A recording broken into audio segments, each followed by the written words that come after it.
अबकारी विभाग गर्जिले आदिवासी मालकानगिरी जिला कोरकुंडा ब्लॉक अंतर्गत नाका मामुड़ी पंचायत खड़िका जोड़ी ग्राम एक प्रजामेली दुई गोटी पंचायत 1 नंबर नाका मामुड़ी 2 नंबर टुनेल केम शताधिक लोके एकत्रित होई अबकारी विभाग विरुद्ध में स्वर उत्तोलन कर गर्जिले।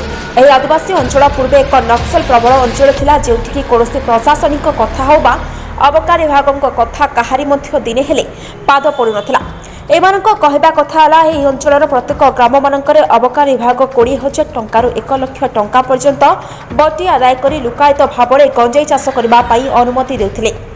एपरि आज को प्राय दीर्घ 15 ରୁ 20 वर्ष हेब एही पहाड़िया अंचलर आदिवासी अबकारी विभाग परामर्श ही गंजाई चाष करी चली आसुथिले। हेले हठात एही दुईटा पंचायतर ग्राम मानकरे अबकारी विभाग राति एवं बा दिन जोर जबरदस्त घरे पशि गंजाई सह सेमानकु उठाई नहीं गंजाई चोराचालानी आकार में दोषी सब्यस्त करा जाय कोर्ट चालान करा जाउथबार ग्रामवासी माने कहछथि। गंजाई चाष उपरे किछि समस्या रहिछि। गंजाई चाष को करबा पई प्रश्रय दउछन्ति हमर अबकारी विभाग आसिक लोक मतई प्रश्रय दौरान तापर गंजाई चाष है से ए जो केजी 2 केजी घरे रखला से माने राति अधरे केते आसिक पूरा मेल आसिक से जो घर वाला को माने नहीं जाइए घर टू नौकरी आ बाटरे ये बेपार करवा नौला 5 क्विंटाल 10 क्विंटाल धरलु बोलिक लिखि दौरान यहाँ माने यार प्रतिवाद एमती पुनरावृत्ति न हो से प्रशासन को जन आज मेली होता।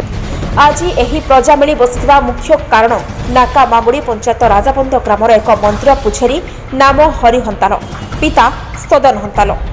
सकाळु गाधोई अधा गामुछरे थिबा समय अबकारी विभाग तांको घरे पहुंची घर भितरे थिबा गंजेई सहित तांको उठाई नहीं रास्ता रे नेउथिबा व्यापारी कही दोषी सब्यस्त करी कोर्ट चालान करा जायथिबार एक निंदनीय बोली कहछंती। जो हरिहंताल को जो प्रकार अबकारी डिपार्टमेंट जो अरेस्ट कर बहुत अन्याय जो घरे थिला लोक को जबरदस्ती उठाई आनिक गांजी देखा फाड़वाड़ कर आम आज मुख्य है से विषय में आम हजार हजार लोक बसलु यदि आगामी दिन को जदि आउर से भाया करती आम हजार हजार संख्या लोक जाकि बालीमेला छक रास्ता रोक करवाक बाध्यता जिते बेले से माने अनुमति देले पुणी आज से घर घर पशिक गोटे गोटे लोक उठाई नहीं अरेस्ट कर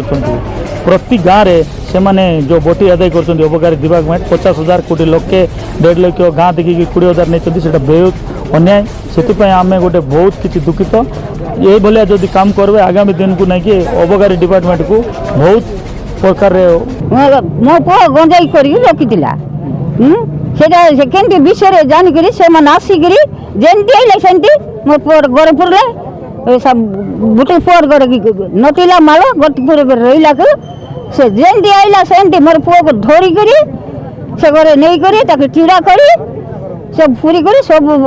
मालटा बाहर कर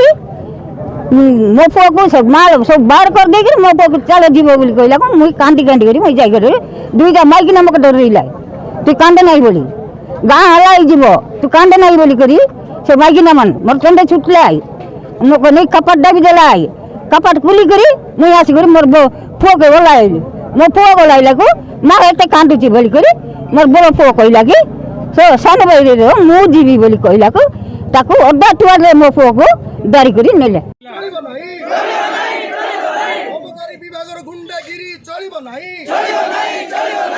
जदि आगामी दिन में अबकारी विभाग एपरी करती ताहले राजरास्ता को ओह्लाई रास्ताघाट अवरोध करने सहित